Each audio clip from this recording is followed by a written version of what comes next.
Yes, my dear, welcome back in your English class.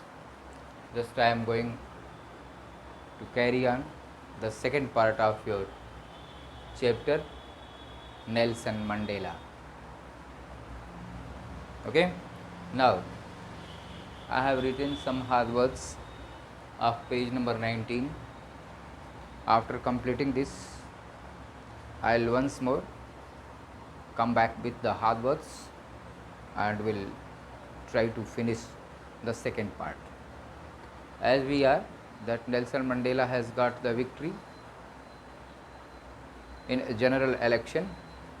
252 seats has been won by his party out of 400, and it is the celebration and opening. The foreigners and the dignitaries have come to celebrate and to enjoy, and this has been celebrated in the grand scenario, that is number of people, different colors of people have gathered there, and they have been now using listening carefully the first black president of South Africa.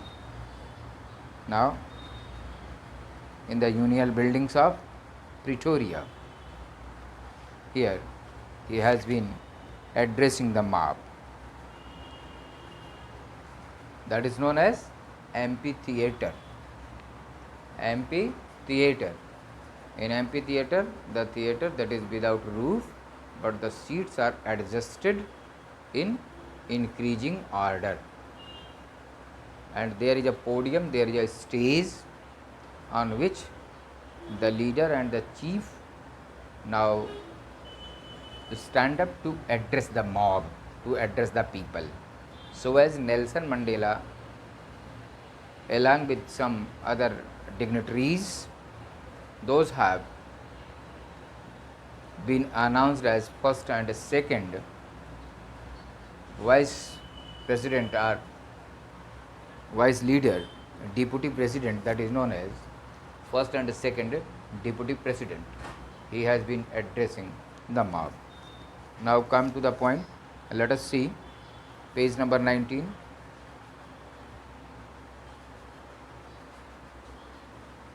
And before this 19 page, I wanted to discuss the question answer, but I have started it first. Then after this I will discuss on the questions. That there are 5 questions to you, and all the 5 questions will be discussed with you. Thank you. Now, a few moments later, we all lifted our eyes in awe. In awe, that is awe, fear or surprise. The second word, pinpoint, that is faultless or perfect. The third, precision, exactness, that is appropriateness. Now, bedecked, this one is decorated, symbolized, now represented. Anthem, that is the song as you sing national anthem. Vision, that is the scene or mental picture जो दिमाग में आता है. Overwhelmed, that is overcome here, जीतना हो गया यहाँ पे. वैसे overwhelmed happiness भी होता है. नेक्स्ट हम चलते हैं यहाँ. White skinned peoples, white skinned people, that is European is called white skinned people, or black skinned people, South African is called. Here patched, that is settled. Now erected, that is built, banana.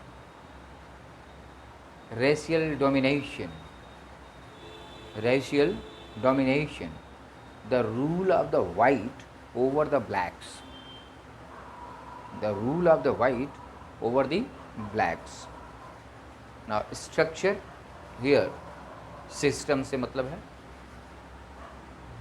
Now harshest, harshest that is very cruel. Harsh होता है, horse तो cruel है, हार्सेस्ट है, superlative degree में लिखा हुआ है।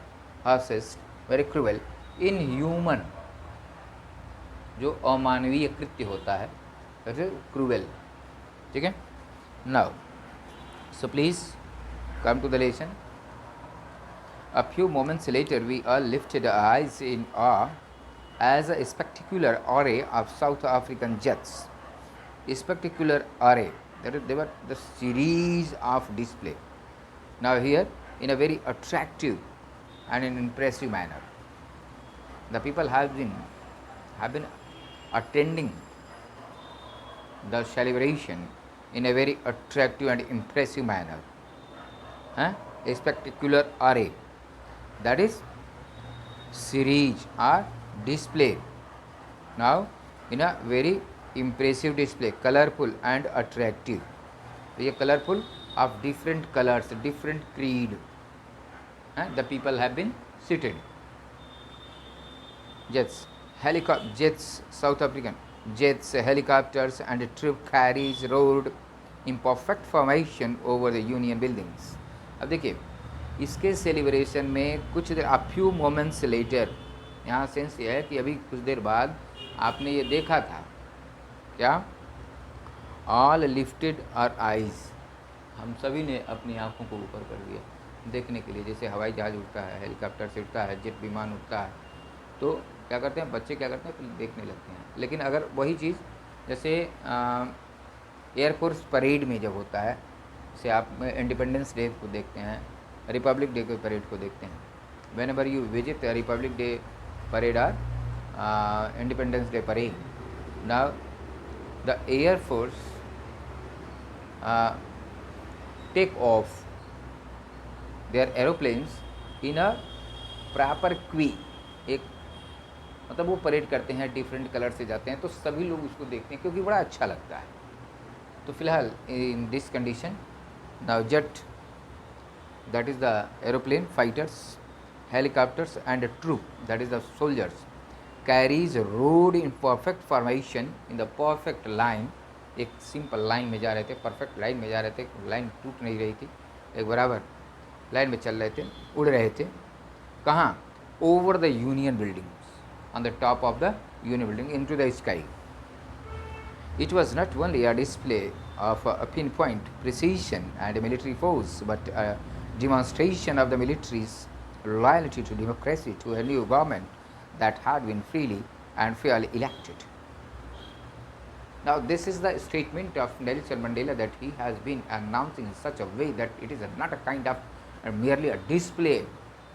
Actually, this is done in the honor of the nation by the military forces. क्या है? It was not only a display or a pinpoint. It is not a perfect display only. केवल ये दिखा रहे हैं, परफेक्टनेस दिखा रहे हैं कि देखो हम कितनी अच्छी से हवाई जहाज़ चला रहे हैं या फिर अपने जेट स्ट्रीम को, जेट एरोप्लेन्स को चला रहे हैं. It is not the merely display, एक सामान्य रूप से एक दिखावा नहीं था. तो फिर व्हाट क्या है? पिन पॉइंट प्रिसीशन, ये एग्जैक्टनेस और परफेक्टनेस का ये दिखावा नहीं था. एंड मिलिट्री फोर्स, या मिलिट्री फोर्स का भी दिखावा नहीं था. It is not the show off of military force. Military force जो है वो ये शो ऑफ नहीं कर रही थी कि हम देखो हमारे पास कितनी ताकत है, हम दिखा रहे हैं, नहीं. But a demonstration of militaries loyalty. ये क्या था?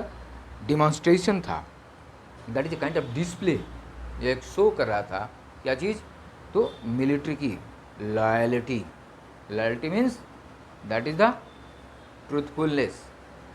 आप ये कह सकते हैं कि अपना ये लॉयल ट्रूथफुलनेस दिखा रहा था, लॉयल्टी दिखा रहा था. यानी कि ये क्या है? ये लॉयल्टी. लॉयल्टी का मतलब जिम्मेदारी. कि हम इसके प्रति लॉयल हैं, हम इसके प्रति वफादार हैं. Now the military has been showing the loyalty, और वफादारी आप कह सकते हैं कि वफादारी for the name of the nation.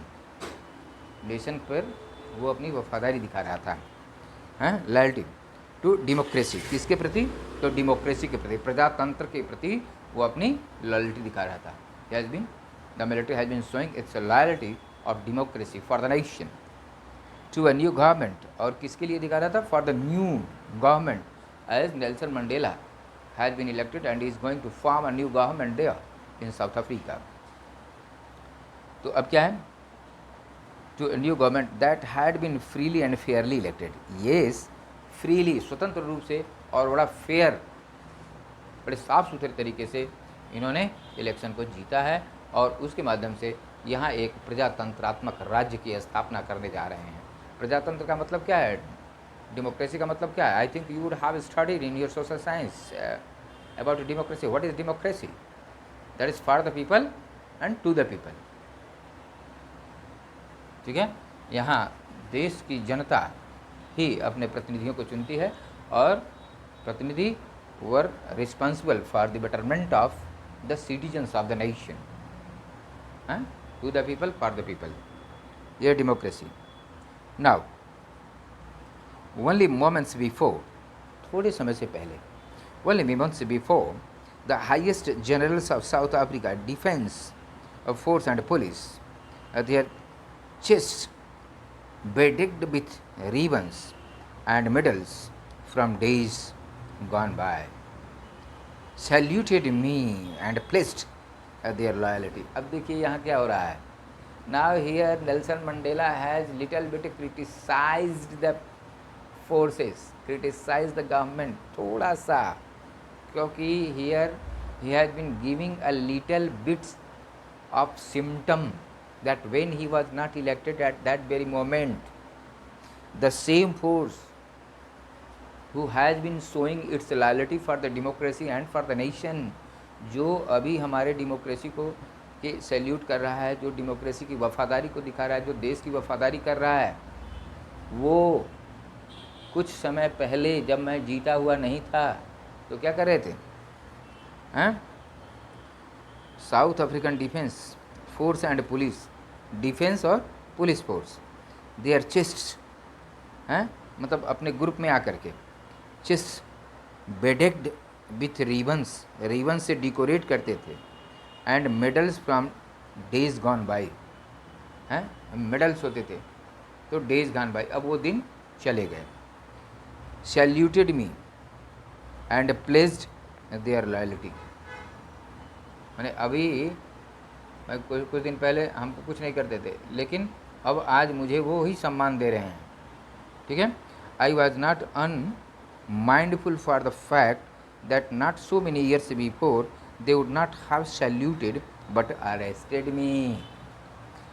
ये क्या कर रहा है कि जो आज हमें बैज लगा रहे हैं, आज हमें रिबन से सजा रहे हैं, जैसे अभी आप रिप्रेजेंटेटिव्स होते हैं, या फिर आप कह लीजिए कि वॉलंटियर्स होते हैं, तो वॉलंटियर्स को और रिप्रेजेंटेटिव्स को किसी प्रोग्राम को ऑर्गेनाइज करने के लिए, उनको व्यवस्था देखने के लिए उनको बताया जाता है कि आप ये अपनी व्यवस्था देखें, तो उनको रिबन लगा दिया जाता है कि मतलब others will recognise that they are the volunteers to manage and to maintain the discipline order in the ground. तो हियर अब क्या है? That is the badge of honour होता है, वो एक सम्मान का प्रतीक होता है। Now such defence and police has now pinning and adoring Nelson Mandela and his group with the ribbons and badge, that is the badge of honours, and few days ago the same force and defense were arresting him. That is, I am not unmindful, it means I remember well. Unmindful का मतलब क्या है? I remember well. I remember well that how the same defense and police were arresting me before I got elected in the election. Finally, a chevron of impala. chevron of impala जो होता है वो उनको कैसे घेरते थे? V shape में। वहाँ का एक रूल था कि किसी को अरेस्ट करना है तो पुलिस फोर्स इस शेप में खड़ी हो जाती है। Now chevron impala. Jets left a smoke trail of the black, red, green, blue and gold of new South African flag. तो अब क्या है? Jets left a smoke छोड़ते हुए चल रहे हैं, trail of the black, तो ब्लैक का जो ट्रायल होता था, मुकदमा चलता था, red, green, blue and gold of any of the new south African flag. तो अब ये इस तरह से वी शेप में तमाम चीज़ें अब उड़ रही हैं। The day was symbolised for me by the playing of our two national anthems. अब वो भी याद कर रहे हैं कि there were two national anthem. What was the reason behind it that there was two national anthems. तो एक नेशनल एंथम ब्लैक्स अपना गाते थे और एक नेशनल एंथम जो है वाइट स्किन्ड पीपल यानी कि यूरोपियन गाते थे, जो दोनों एक दूसरे से नफरत करते थे। Both were hating to each national anthems. ये ब्लैक वाले वाइट स्किन्ड पीपल के नेशनल एंथम से घृणा करते थे और वाइट स्किन्ड पीपल जो थे यानी कि यूरोपियन जो थे वो इनके नेशनल एंथम से नफरत करते थे। क्या है? The day was symbolised that is represented for me by playing our two national anthems and the vision of white singing. क्या है? Nkosi Sikelel Africa and blacks singing Die Stem. ये दोनों का अलग अलग नेशनल एंथम था, दोनों का अलग अलग नेशनल एंथम था। और the old anthem of the Republic, ये डायस्टिम जो था वो रिपब्लिक का था। ऑल दो that they neither group new the lyrics of anthem. कोई बिना मतलब राग रागनी के कोई एंथम का कोई लिरिक्स नहीं था। Once डेस्पाइज्ड।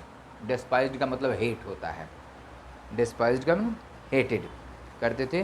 They would soon know the words by heart. जो लोग एक दूसरे के उस नेशनल एंथम से नफरत करते थे और अब वो केवल गाते थे, वो एक बिना सुरताल के गाते थे, बिना किसी इंटरेस्ट के गाते थे। There was no passion for the national anthem, there was no deep love for the national anthem, but after this time they will sing the national anthem by heart and they will learn also। वही national anthem ये learn करेंगे और उसको दिल से अब गाएंगे, दिल से लगा के गाएंगे। लेकिन इसके पहले ऐसा नहीं था। On the day of the inauguration, इस ओपनिंग के दिन, inauguration that is opening, opening के दिन आई वॉज ओवरवेल्म्ड। तो हम ओवरकम कर दिए हैं with a scene of history, sense of history. Sense of history को हम जीत गए हैं। क्या? In the first decades of the 20th century. First decade, एक डेकेड में 10 साल होते हैं, तो first decade of 20th century हैं। A few years after the bitter Anglo Boer war and before my own birth, the white-skinned people of South Africa passed up their differences and erected a system of racial discrimination against the dark-skinned people of their own land। मतलब British वाले जहाँ जहाँ भी थे वहाँ वहाँ इनसे नफरत करते थे और अपने घरों को इरेक्ट करते थे और बना लिए थे। Anglo Boer war and before my own birth, bitter Anglo Boer war. Anglo Boer war जो था वो ब्रिटिशर्स ने इसको एराइज किया था और लड़ा था और बहुत ख़तरनाक युद्ध हुआ था। लेकिन उसके बाद जैसे ये कह रहे हैं कि बिफोर माई बर्थ, तो ये दोनों घटनाएं इनके पहले होती हैं। तो before the birth of Nelson Mandela, the white skinned people of South Africa, ये यूरोपियन लोग पास्ड अप देयर डिफरेंसेस, मतलब जो क्रिएट किए थे, इरेक्ट किए थे, बिल्ड किए थे, बनाए थे, and erected a system of racial. ये क्या तैयार किए थे? रेशियल डिस्क्रिमिनेशन का सिस्टम, रेशियल डिस्क्रिमिनेशन का rule of the white over blacks. कि मतलब हम वाइट हैं, हम इंग्लिश हैं, हम यूरोपियन हैं और हमारे अंदर हमारे नीचे ये ब्लैक पीपल रह करके काम करेंगे। तो बड़ा ऑपरेसिव और क्रूएल था, इनह्यूमन था। द स्ट्रक्चर दे क्रिएटेड, वो जो सिस्टम, स्ट्रक्चर का मतलब यहाँ क्या है लिखा है? System. Structure, the system they have created. क्या है? Against the dark skinned people. Dark skinned people यानी कि साउथ अफ्रीकन के खिलाफ, skinned people of their own land, मैंने उन्हीं के राज्य में रह करके उन्हीं के खिलाफ एक नया ऐसा रूल बना दिए थे कि ये हमको परेशान करते थे। The structure they created formed the basis of one of the harshest, most inhuman, most harshest था, बहुत ही क्रूएल था, मारते पीटते परेशान करते एक्सप्लॉइट करते society the world has ever known. और इस चीज़ को, इस घटना को कि इंग्लिश ने या यूरोपियन ने साउथ अफ्रीका पर इतना कठोर शासन किया, इतना निकृष्ट शासन किया, इतना घृणित शासन किया, जिसको पूरा संसार जानता है। The whole world knows it, पूरा संसार जानता है।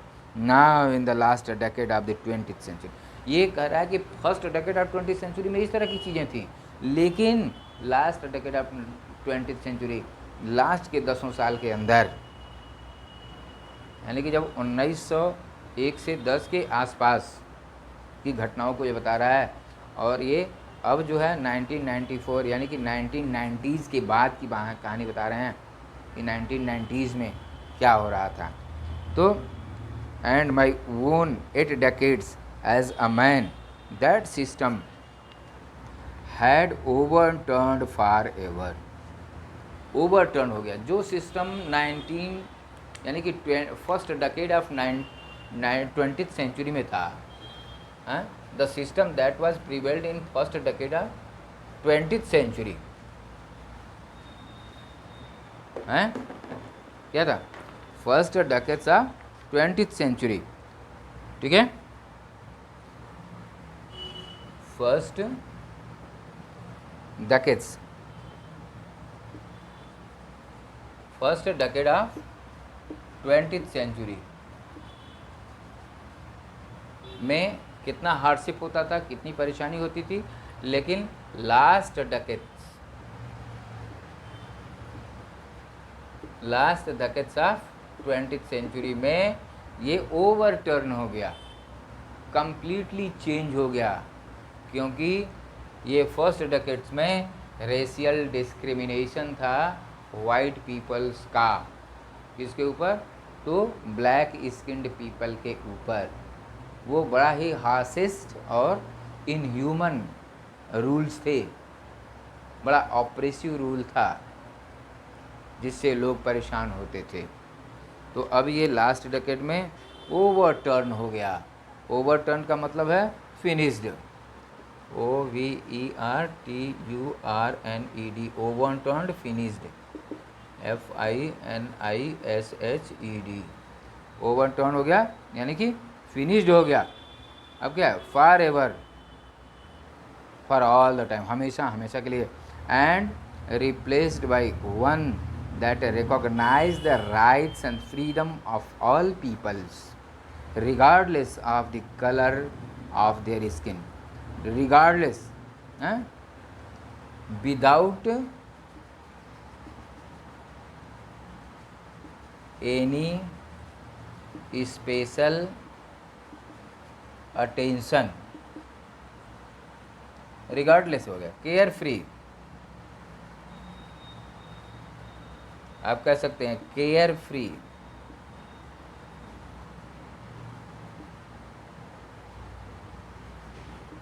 इसका मतलब है तो रिगार्डलेस,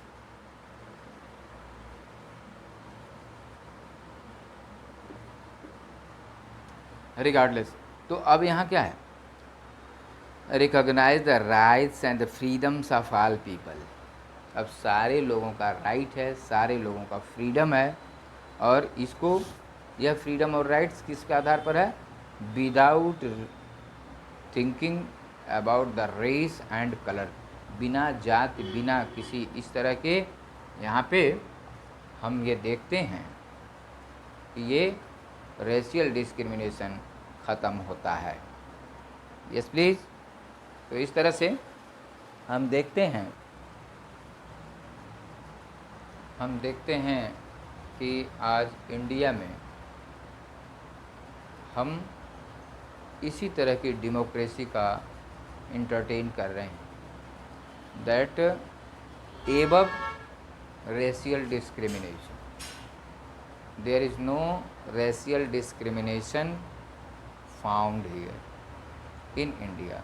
जैसे यहाँ सर्वधर्म का सम्मान हो रहा है, सारे लोगों का सम्मान किया जा रहा है, सभी लोग एक दूसरे का सम्मान कर रहे हैं, हिंदूज, मुस्लिम, सिख, ईसाई, पारसी, क्रिश्चियन, जो भी हैं, all kinds of people, all people of different religion, the people of different religion, the people of different custom, the people of different system are enjoying their freedom and they are free. However, in spite of it, each and every citizen of the country is subjected to follow the constitution, subjected to follow the constitution, and we are united here for the respect and welcome and honor of the nation. Now let us see the further points. Just you see here, that is I am on page number 20 here at this moment. So be careful. Whenever it would be necessary, I will write the meaning, that is the hard words, and please be careful regarding this. Not only listen the class, but also write down the hard words, whatever written by me here, and some hard words already has been given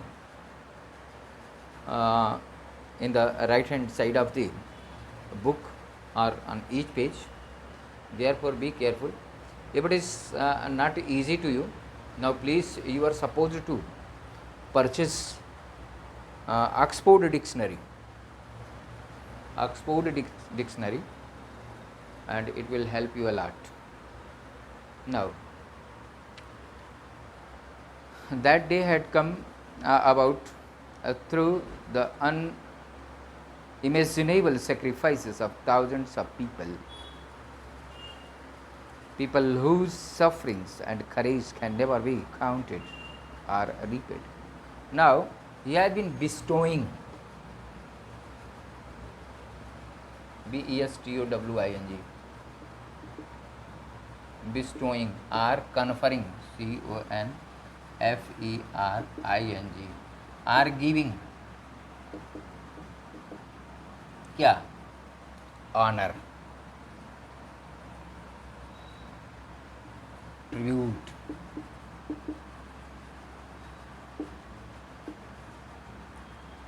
ठीक है। यह in this paragraph में वो that day से लेकर that day वाला paragraph जो है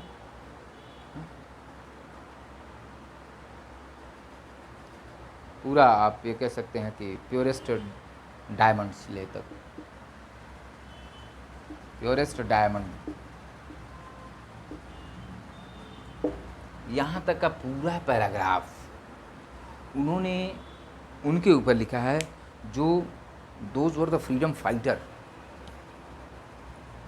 for the liberty and freedom of South Africa. जैसे हमारे हिंदुस्तान में भी फ्रीडम फाइटर्स हुए थे, हम सुभाष चंद्र बोस का नाम लेते हैं, हम राम प्रसाद बिस्मिल का नाम लेते हैं, भगत सिंह का नाम लेते हैं, तमाम बड़े बड़े योद्धाओं का, तमाम बड़े बड़े पॉलिटिशियंस का नाम लेते हैं, and we confer honour, we wish to honour, we give honour and tribute to the great personalities. They were great. Why? Because they led their lives in fighting and for the improvement of the condition of the nation. तो इसलिए हम भी, इसीलिए हम उनके सम्मान में अपने रिपब्लिक डे को सेलिब्रेट करते हैं, इंडिपेंडेंस डे को सेलिब्रेट करते हैं। इस तरह से साउथ अफ्रीका में Nelson Mandela has been conferring and bestowing the honour to his great freedom fighters, to his leaders, those have struggled before his birth and after his birth. They are not yet, सैकड़ों साल से ऊपर से वो struggle कर रहे हैं। जब first decade of 20th century में था तभी स्ट्रगल कर रहे हैं, तो 100 साल तक तो कोई जीवित नहीं रह रहा है ना। वो जेल में जाते हैं, यातना पाते हैं, कष्ट पाते हैं, तो कैसे सर्वाइव कर सकते हैं। तो इस तरह से बड़े बड़े उनके leaders, those have struggled a lot for the freedom and betterment of their country, South Africa. Now here, Nelson Mandela has not been leaving them without reminding them and with the great honor and respect. तो अब यहाँ का बहुत ज़्यादा सम्मान दे रहे हैं. क्या है? That day had come about through the unimaginable sacrifice of thousands of people whose suffering and courage can never be counted or repaid. That cannot be paid. Whatever they have sacrificed for the betterment of the nation, for the freedom of the nation, for the loyalty, for the liberty of the nation, तो उन्होंने जितना कार्य किया है उसका हम मतलब countless, priceless dedication. They have priceless dedication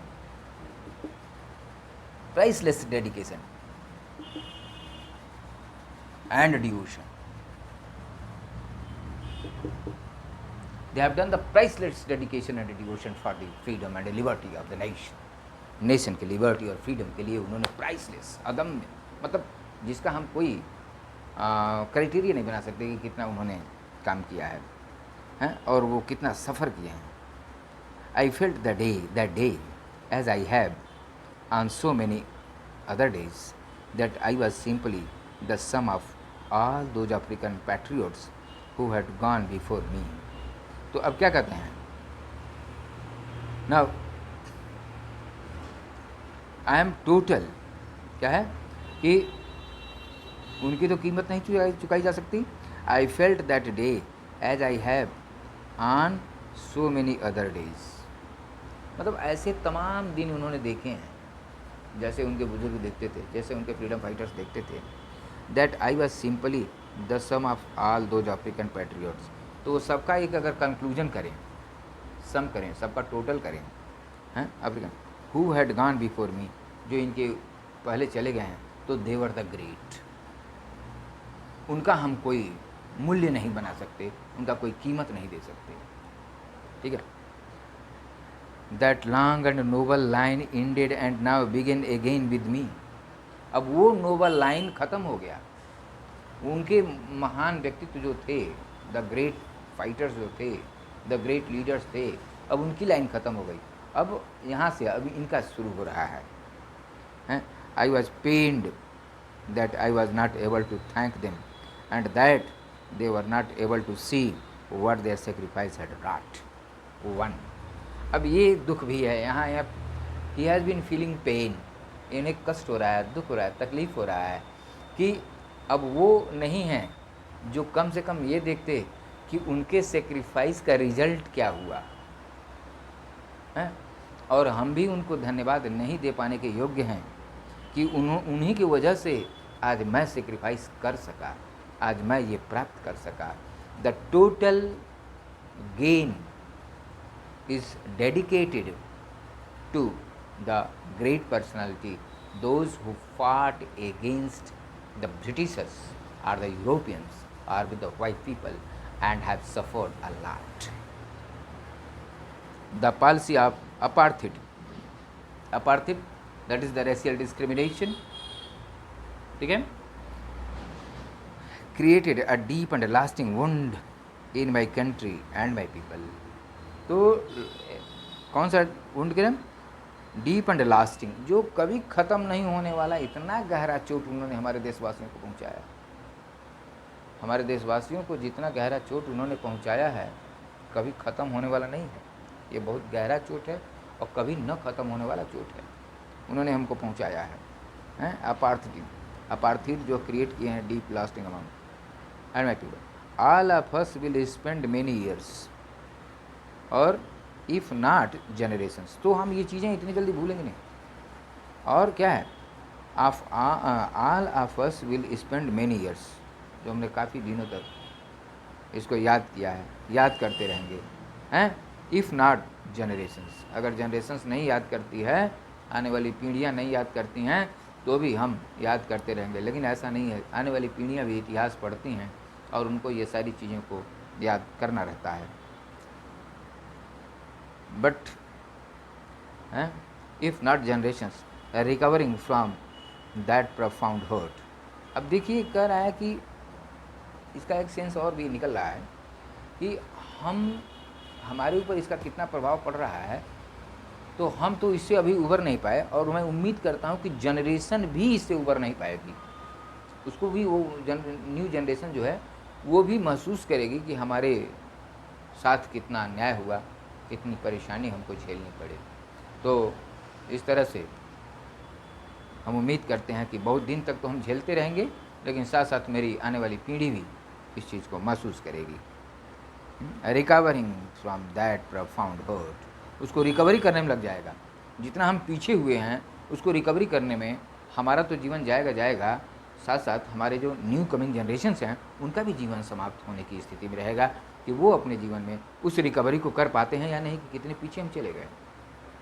now but the decades of oppression and brutality had another unintended effect, that is indirect effect। जो ब्रूटैलिटी उन्होंने हमारे साथ किया, जो क्रूएलिटी उन्होंने हमारे साथ किया, what about the brutality and cruelty they have done with us, have unintended indirect effect किया है हमको, and that was that it produced the Oliver Tambos जो उनके फाइटर्स थे, प्रीवियस लीडर्स थे, हाँ, वाल्टर सिसुलस, वो जो उनके और फाइटर थे दूसरे, जैसे फिगर में दिया हुआ है, हाँ, ओलिवर टैम्बो, वाल्टर